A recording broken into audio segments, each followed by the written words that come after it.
We are Reform, which stands for Recyclables for Music. What we do is take plastic waste, grind it down, turn it into filament, and then make 3D printed musical instruments.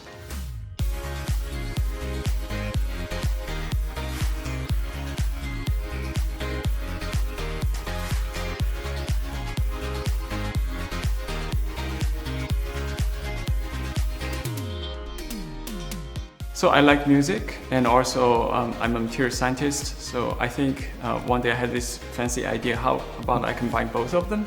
We have a plastic waste issue. Why don't we turn plastic into something more useful and beautiful? And that's how I came up with the idea.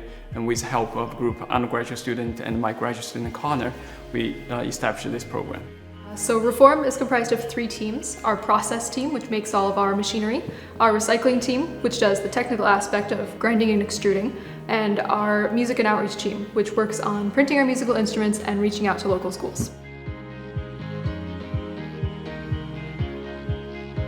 Schools are getting involved through, we are taking their waste plastic and we will 3D print musical instruments that they can use in their music education courses.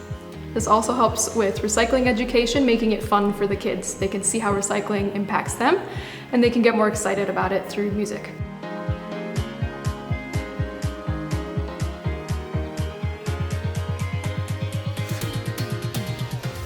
So all my life, I've been sort of fabricating my own musical instruments when I didn't have access to traditional instruments. So when this opportunity sort of landed in my lap, it became an outlet for me to start exploring my passion for both materials and music.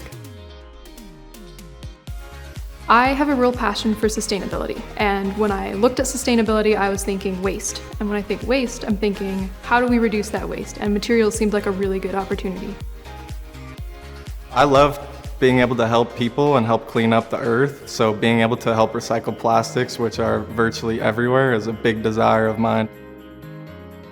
So we live in the materials world, and we keep producing things cheaper and better in performance. But sometimes we forgot that these things accumulate, and we really have to think about the sustainability, the end of the lifetime of the product or the materials we produce. And so this project perfectly marries the fundamental research and innovation, and also student hands-on experience. And I hope that through this project, we can create something better and more sustainable for our future.